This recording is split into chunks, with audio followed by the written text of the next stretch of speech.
by the response of the documentary. For 27 years, I carried a story quietly, not because I lacked a voice, but because I was afraid of what would happen if I used it. Afraid of how truth, especially emotional truth, can be twisted when it belongs to someone the world thinks it already knows.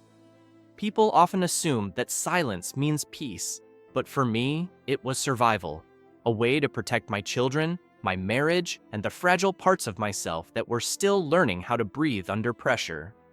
From the outside, our life looked polished, admired, almost unreal in its perfection. But inside, there were moments of fear, doubt, and isolation that no camera ever caught. I lived with the awareness that admiration can be loud, but understanding is often absent, and over time, I realized that staying quiet had cost me something essential: the ability to be honest about how deeply human our journey really was. The weight of a perfect image. People see photos, red carpets, coordinated outfits, and confident smiles and assume happiness must come naturally with success. But perfection can be one of the heaviest roles a woman is asked to play. Standing beside someone admired across continents, I was often told, directly or indirectly, how fortunate I was, how lucky my life must be, as if gratitude should cancel out pain. What few understood was how lonely it can feel to exist inside an image that leaves no room for vulnerability. I wasn't afraid of being strong. I was afraid of being invisible beneath the expectation that strength meant silence. Over time, I learned that when the world decides who you are, it rarely asks whether that version feels true to you. When two worlds first met. I met David in the spring of 1997, not in a fairy tale moment, but in a quiet space filled with people and noise where, strangely, everything else seemed to fade. We didn't talk about fame or ambition. We talked about pressure, about how strange it feels to be recognized everywhere, yet understood nowhere. He was younger, reserved, carrying expectations far bigger than his years, and I recognized something familiar in his eyes, the same exhaustion that comes from living life on display. What drew us together wasn't glamour, it was the comfort of being seen without explanation. Two people standing at the edge of worlds that demanded everything, while giving very little back in return. Falling in love, without the applause. Our love didn't grow the way headlines suggested. It grew quietly, shaped by shared uncertainty rather than celebration. By the time the world noticed us, we had already built something fragile and sincere, something rooted in late-night conversations and the relief of being understood without performance. When we married, the ceremony was grand, but inside I was terrified, not of commitment, but of losing myself in a life where my identity might slowly shrink into a supporting role. I had lived independently, spoken loudly, created boldly, and I feared that love might ask me to trade my voice for belonging, even though no one ever said those words out loud. The subtle loss of self. After marriage, change didn't arrive dramatically. It came in small, almost invisible ways, through questions that stopped being about my work and became centered on my role beside someone else. Every interview seemed to circle the same theme, and each time I smiled, a part of me quietly wondered when my own achievements had become footnotes. I loved my family fiercely, but I struggled with the quiet erosion of independence, the sense that my individuality was being folded neatly into someone else's story. It wasn't resentment, it was grief for the parts of myself I wasn't sure how to protect anymore. Distance? That wasn't just physical. When David moved abroad for work, the distance that settled between us couldn't be measured by geography alone. It lived in exhaustion, in time zones that never aligned, and in the quiet moments when support should have been present but wasn't. I found myself constantly traveling, shuttling between worlds, trying to keep our family grounded while adapting to places that never truly felt like home. Airports became routine, not exciting. Suitcases felt permanent. Parenting turned into an act of constant negotiation, protecting my children from unwanted attention while trying to give them a sense of normalcy I wasn't sure I felt myself. I learned how to function on autopilot, how to smile through fatigue, how to keep going even when I didn't know where to place my own sadness. There is a particular loneliness that comes with responsibility, the kind that exists not because love is absent, but because life refuses to slow down long enough for you to catch your breath. When public narratives collide with private pain, there came a point when our private struggles became public discussion, not because we chose visibility, but because silence invites speculation. Stories circulated, assumptions hardened, and suddenly, my emotional life felt like communal property. What hurt most wasn't the noise itself, but the realization that curiosity often replaces compassion when people feel entitled to an explanation. I was expected to respond with grace, to remain composed, to say the right things while processing fear, humiliation, and confusion in real time. There was no pause button, no protected space to unravel privately. Truth became secondary to perception, and perception rarely accounts for the cost of endurance. I learned how isolating it can be to stand at the center of a narrative you didn't create, watching versions of yourself circulate that feel unfamiliar and incomplete. Loneliness inside a marriage. What ultimately wore me down wasn't one rumor, one argument, or one defining moment, but the slow accumulation of emotional isolation. There were nights when I lay awake beside silence, wondering how love could feel present and distant at the same time. We were both carrying pressures that no one prepares you for, reacting to stress in different ways, speaking past one another without intending to. Pain doesn't always arrive with cruelty or betrayal. Sometimes it grows quietly in the absence of understanding. I realized then that marriages rarely fracture because of one dramatic event. More often, they strain under unspoken fears, unmet needs, and the assumption that endurance alone will fix what communication avoids. Loneliness within a partnership is especially painful because it contradicts the very reason people come together in the first place. The cost of always being strong anger came eventually, not as an explosion, but as a slow, steady exhaustion. I wasn't angry at one person as much as I was angry at expectations, at the uneven ways strength is assigned and demanded. I was expected to absorb discomfort gracefully, to preserve an image while my own sense of worth quietly eroded. Strength became an obligation rather than a choice, and resilience was mistaken for acceptance. The more capable I appeared, the less permission I seemed to have to struggle. Speaking honestly felt risky, so I learned to swallow words, even as silence became heavier than truth. There is a cost to being perpetually composed, and it is paid internally, often long before anyone notices the damage. A marriage at a crossroads. There were moments when leaving crossed my mind, not because love had vanished, but because I feared disappearing inside the effort of holding everything together. Packing a suitcase was never about escape. It was a physical manifestation of emotional fatigue, a quiet rehearsal for a decision I wasn't sure I could make. Motherhood anchored me when everything else felt unstable, not as a burden, but as a reminder that choices ripple outward, shaping lives beyond your own. Staying required negotiation, compromise, and a willingness to live with unresolved disappointment. I came to understand that love isn't always dramatic or romantic. Sometimes it looks like endurance, like choosing consistency for your children while privately wrestling with loneliness and unmet expectations. These choices rarely receive recognition. They don't make headlines, and they don't look heroic from the outside.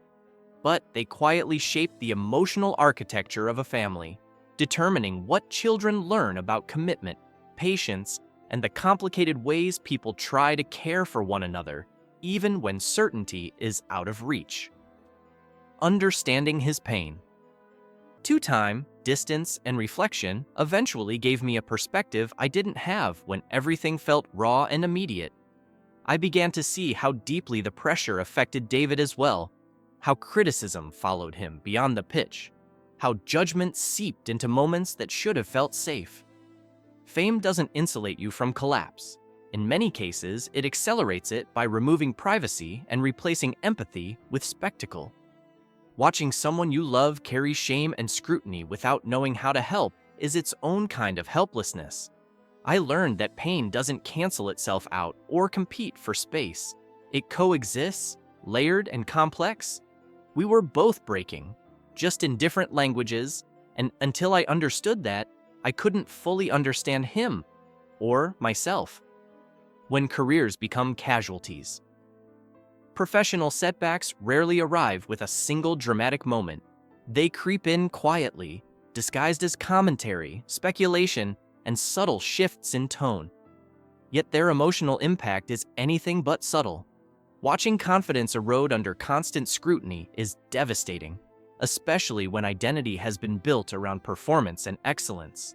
I saw joy replaced by obligation, passion by exhaustion, and I realized that success doesn't always vanish because of failure. It can disappear simply from relentless pressure.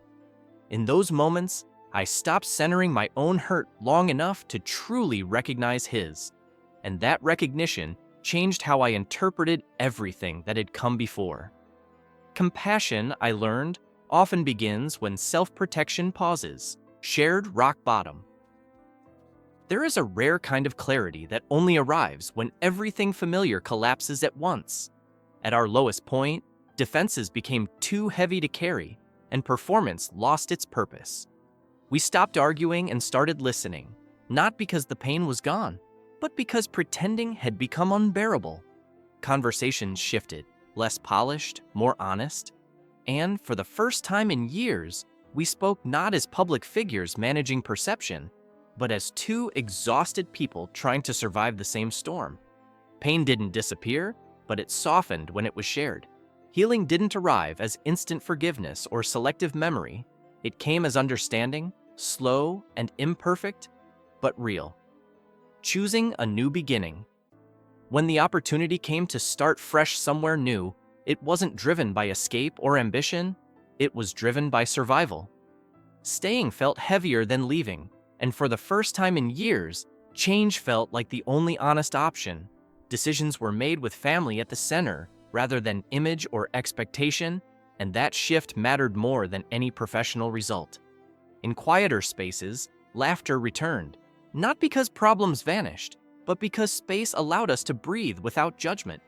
Sometimes healing isn't about fixing what's broken, it's about stepping far enough away to remember who you are beneath the weight.